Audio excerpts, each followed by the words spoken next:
Super Earth, our home. Prosperity. Liberty. Hi there. Democracy. Our way of life. Oh, hello. But freedom doesn't come free. No! Sweet liberty! No! Look familiar? Scenes like these are happening all over the galaxy right now. You could be next. That is, unless you make the most important decision of your life. Prove to yourself that you have the strength and the courage to be free. Join the Helldivers. Become part of an elite peacekeeping force. See exotic new life forms. And spread managed democracy throughout the galaxy. Become a hero. Become a legend. Become a Helldiver.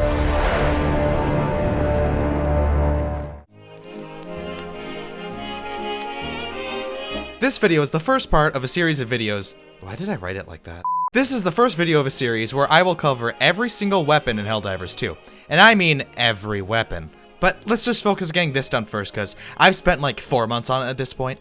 Let's give a bit of a backdrop to what this gun is. In universe, it's an experimental weapon leased out to Helldivers for research purposes. And given how volatile it is, that makes complete sense. On launch, the Railgun was the only support weapon that anybody would pick. This is mainly due to one-shotting Bile Titans, which was a bug, something to do with PlayStation and Steam compatibility. And when it was patched out, all Helldivers were like...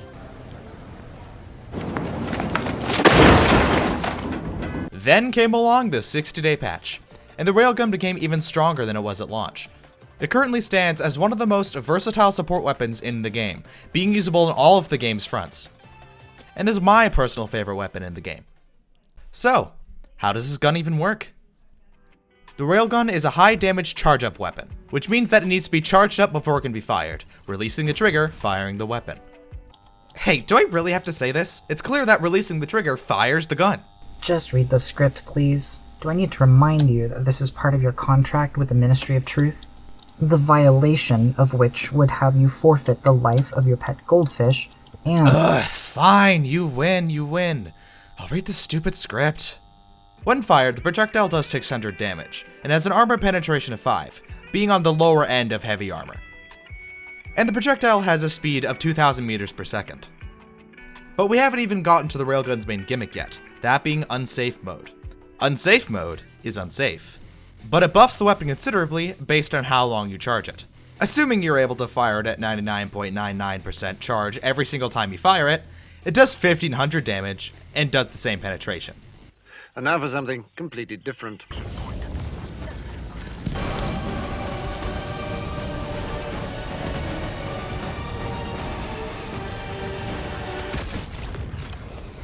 While it's not the heaviest amount of damage in the game, with the spear doing over 4,000 damage per shot, it's a lot more flexible than those weapons by virtue of it having a lot more ammo and being able to fire much faster, as well as the fact that it doesn't need a backpack slot to function.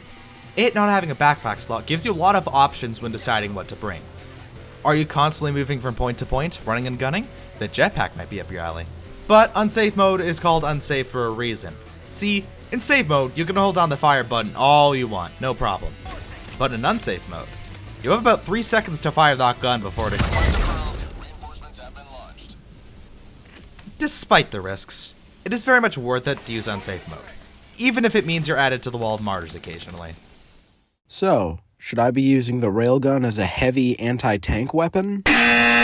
While the Railgun can take out enemies like Shredder tanks or Factor Striders, it does not mean that it should be your go-to pick for them. Remember, the most powerful tool in your arsenal is knowing when it's somebody else's job. I find that the Railgun is better used as a pick/disabling/medium to heavy enemy weapon, either taking out enemies that put a lot of pressure on your teammates, or disabling their weaponry so your teammates can take them out easier. See, in this clip, I'm under a lot of pressure from this factory strider. It's preventing me from focusing on other more pressing issues due to the fact that it's going to kill me in a few seconds if I don't deal with it. So I take some time to disable its weaponry, and now all it can do is stare at me while I mercilessly slaughter his comrades. I mean, heroically liberate the sector from the automatons. But you should exercise caution when doing this. Make sure you remember the 3 C's: cover, courage, and more cover. If you don't take advantage of your surroundings while fighting an enemy that the railgun can't one-shot, then, well...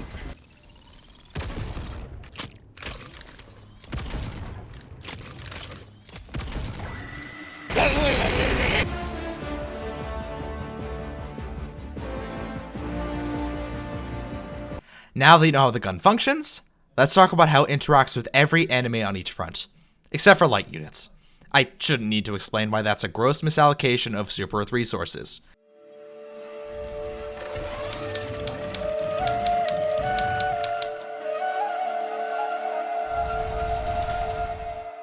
The Hive Guard relies on its medium armor so that they can move the combat line towards you, but the railgun has enough armor penetration to cut through its armor like a knife cutting through a slightly smaller knife. Bile Spears are the reason difficulty 6 is harder than difficulty 7. They force you to give up ground and are a distraction for other bugs to move in on you from the sides. But since they are relatively weak in the head, a single normal charge shot to the head will one-shot them. And if you fully charge up a shot, it can destroy the bile sac that they have on them. The Brood Commander is a big... that demands attention.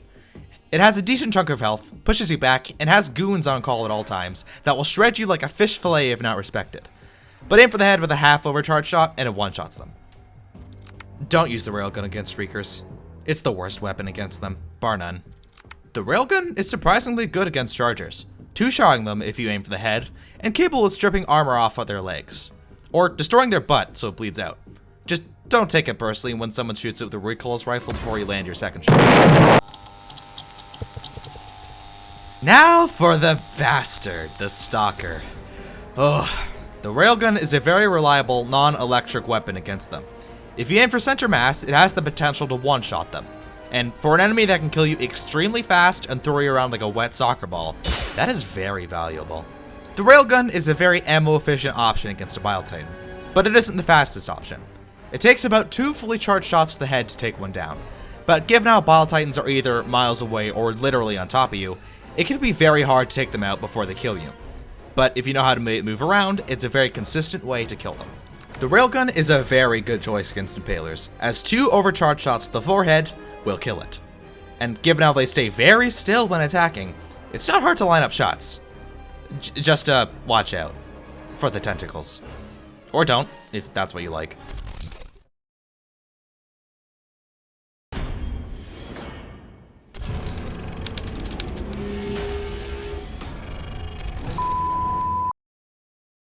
The railgun pierces all Strider armor and can one-shot them. Just don't aim for the gun part of the armor, it doesn't pierce that. For an enemy whose usual counterplate involves flanking them or shooting the legs / crotch, being able to take them out from the front without aiming saves a lot of time. It makes you less vulnerable to stray fire, and it prevents them from getting on top of you while bunkering behind cover. The railgun has the potential to easily one-shot all Devastators, that being regular, shield, and rocket. You have to aim for the waist up to the head, and it can be a very tight shot to make, so don't feel bad if you miss your shots. But against shield Devastators, aim for either the head or the backpack. The railgun is one of the most reliable weapons against Berserkers, as it has the potential to one-shot them, can stagger them if you miss the weak spot, and can be used for long periods of time if reloaded properly. And given there's always 5 or more of them in a group, sustain is a very valuable tool. The railgun is the quintessential anti-Hulk weapon in my eyes. Hulks are pressure units. They either force you out of cover via flamethrowers and saws, or force you to stay hidden by lobbing missiles halfway across the field. And liberty forbid you're fighting both at once. If you land your shots properly, either by hitting the vent on their backs at full charge, or by hitting a tight shot on their red eye with slight overcharge, it one-shots them. There isn't a Hulk in the game that is capable of surviving a well-placed railgun shot. And while the recoilless rifle can also one-shot them, they have a 5-second reload time and have way less available shots compared to the railgun. And those shots are better used against the actual tanks and factory striders, while the railgun keeps pressure off them. Wow. I guess the real weapon was the friends we made along...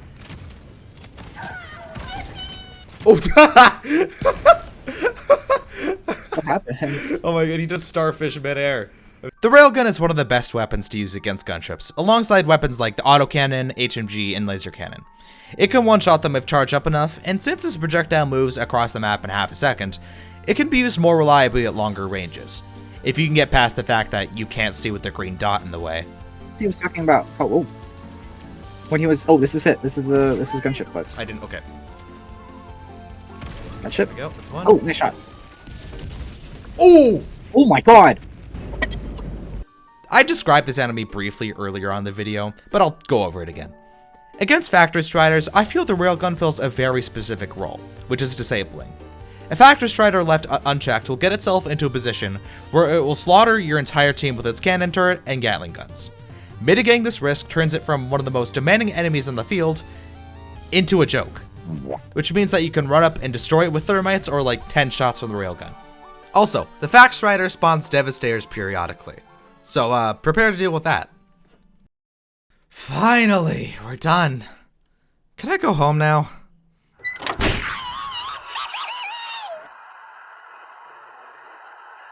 Oh, you've gotta be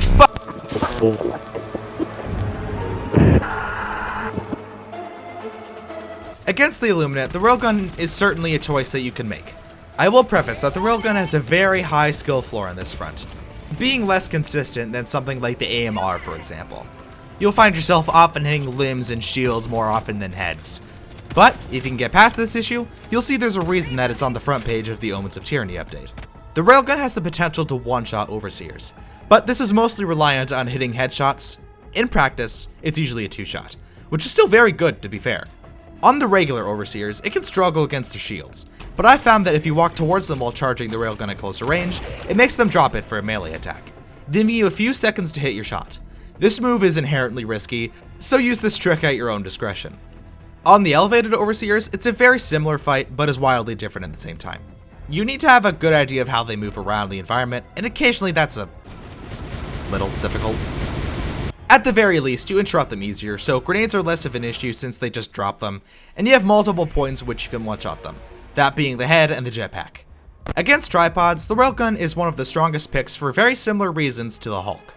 If you aim for a very specific spot, that being the joints connecting the legs to the body, you have the potential to do massive damage to them. A fully charged shot and a normal shot being enough to kill. The railgun is also good at disabling their shield generators. Hey, listen to me, not their shields, they're shield generators.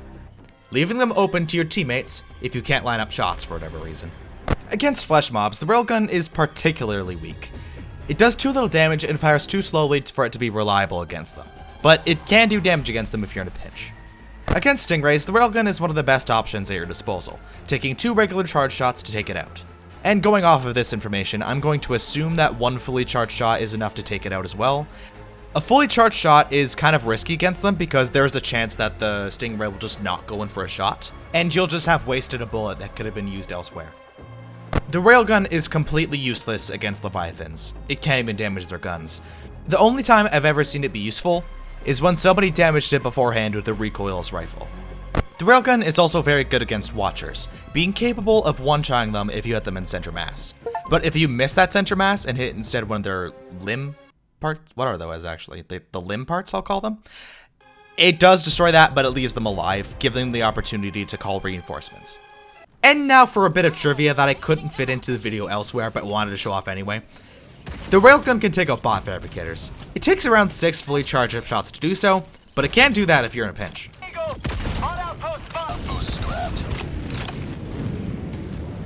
And for some reason, if you overcharge it in an Illuminate ship, it destroys the ship. Same with bug holes. Does not work on fabricators, unfortunately. Can I ask? Why are you making me do this? You and your people, you took our homes. You rejected our offerings of peace for a delusional war over nothing. You demolished our way of life and left us with nothing but our hatred and our memories of the ways your people slaughtered us. We have been planning a return for 100 years now, while you believed us dead. You think you stand a chance since you won the last war? Do not make me laugh, you bootlicker. This is a message to all of Super Earth. You are past your zenith, and we will make sure that we leave you worse off than you left us.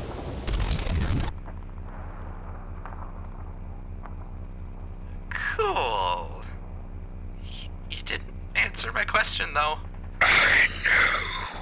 Also, why did you let me describe ways to kill your units? Because someone couldn't think of an excuse that made sense for the plot. Didn't want to overcomplicate things for the viewer. Can I go home? No.